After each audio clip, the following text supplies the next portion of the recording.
Hello, I'm Katie Sewell, and this is A Bittersweet Moment with Tiffany Parks.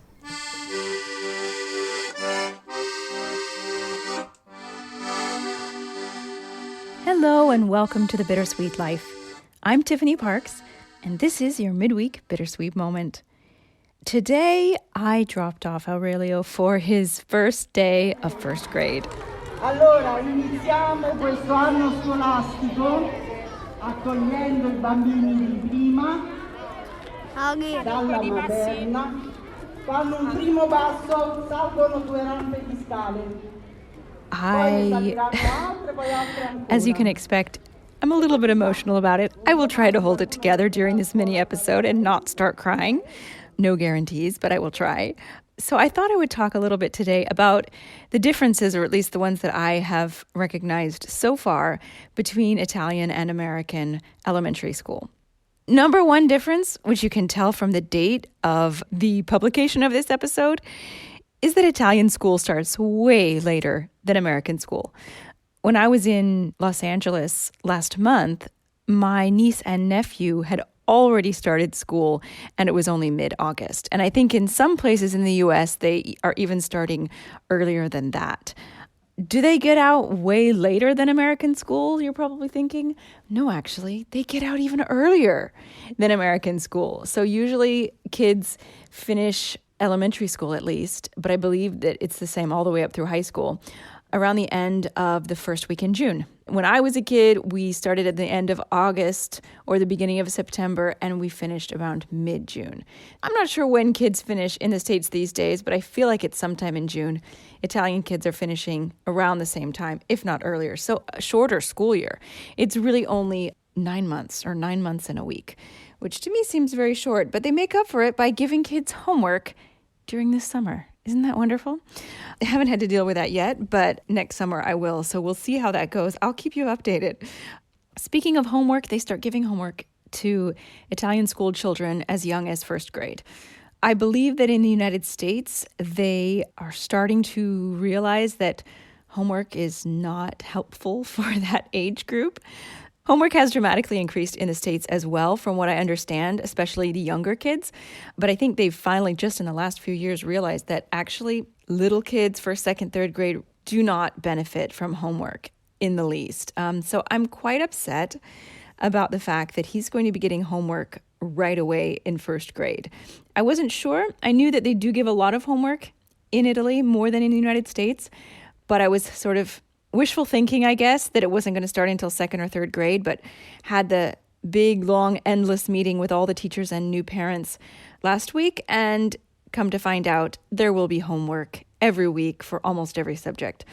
So we will see how that goes. I also read that the new sort of rule of thumb, at least in the States, is that children should have no more than 10 minutes of homework per day per grade they're in. So if you're in first grade, no more than 10 minutes. If you're in second grade, no more than 20 minutes, etc. on up.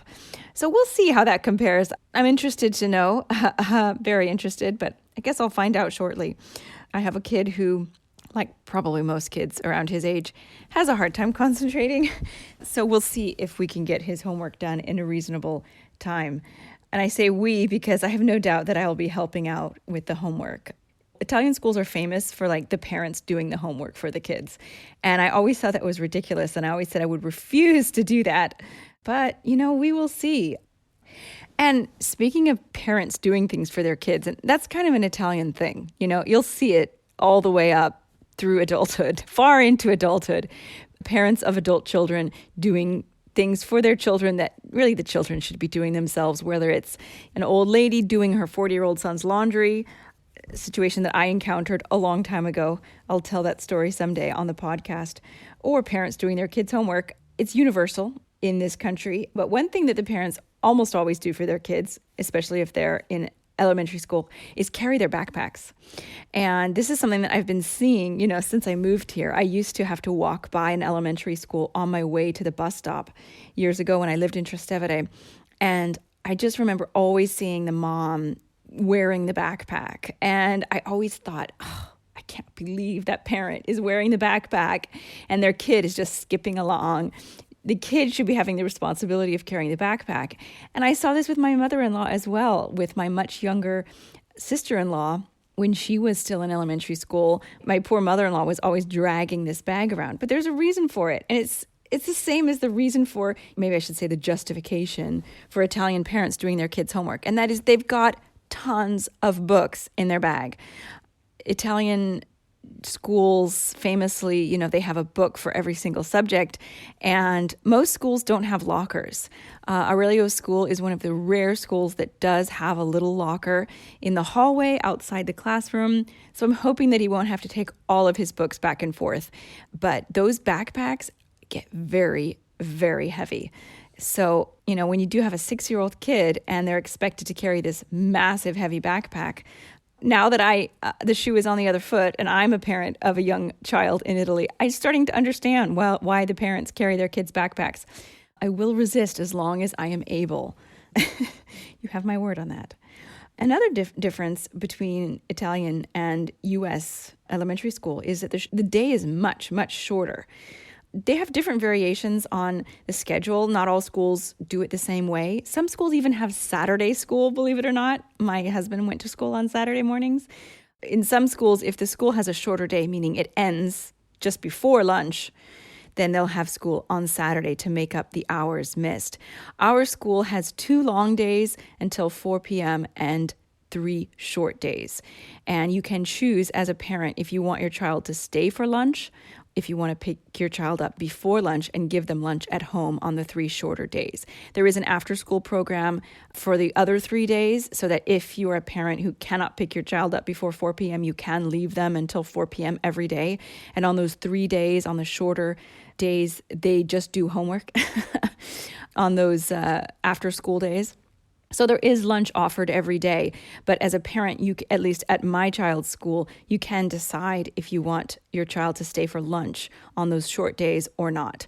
So we're going to see how that goes. The first week, there's no lunch offered and no after school, so he's going to be having lunch at home every day this week. And I don't know if I've ever talked about Aurelio's eating habits on this show before, but he's not the best eater.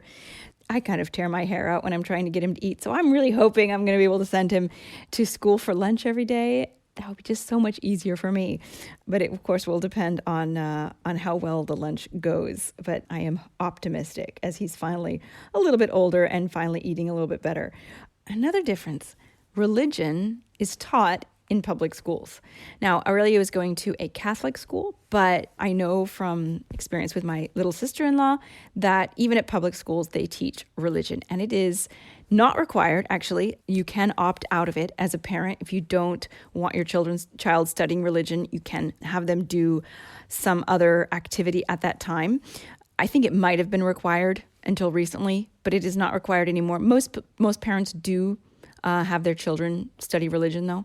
And by religion, it's generally Catholicism. I don't know if they teach the facts about other religions. I'd have to ask my sister-in-law that. I kind of think they don't. I kind of think it's really just Christianity, Catholicism. But we'll see. And obviously, Aurelio is going to a Catholic school, so he'll definitely be getting only the Catholic teaching. But I thought it was interesting that even though you can't opt out of it, it's not forced on any child, they are teaching the Catholic religion in public schools. One huge surprise I had when I was getting all of Aurelio's school supplies together, a ton, by the way, he has to have a notebook for every single subject, and there's like 6 subjects or 7. So that's another reason the backpack is so heavy. But what I wasn't expecting was a computer.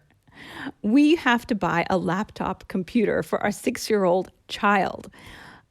Before I found this out a week ago, I remember thinking to myself, oh, it's so great that because we're in Italy, he's not going to have a computer or a tablet forced down his throat at 6 years old. Because I do know that in the States, they get them started on computers very early.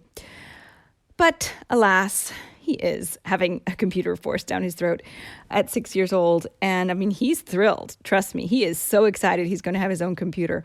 But I'm not so excited about it. It's only 1 hour per week when he has the actual technology and informatics lesson.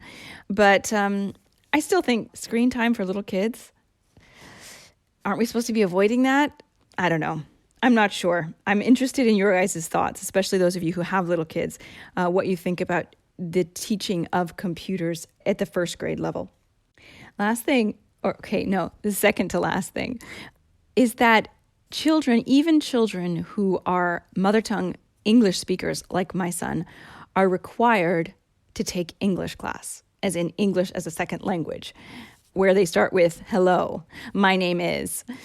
I'm not very happy with this. I wish that he could opt out of it as a native speaker and take something else. Unfortunately, at his school, it is a very small school and they don't offer any other languages. So I can't put him in French class or German, for example. But I do worry about it. The teacher is not a native English speaker. So here you're taking a 6-year-old child who is a native English speaker and you're forcing them to study English with a teacher who is not a native English speaker. It seems counterintuitive. I asked at the meeting if they taught British or American English. And of course, I'm not surprised. They teach British English. And she said, he will come across, spelling differences. And I don't think that's a huge problem. I think that if you're smart enough, by the time you're through with elementary school, you can figure out that British English and American English spell things in different ways. And it shouldn't be a huge problem for you. But what I did want to make sure of was that his accent wouldn't be corrected, that they wouldn't try to force my American son to speak with a British accent.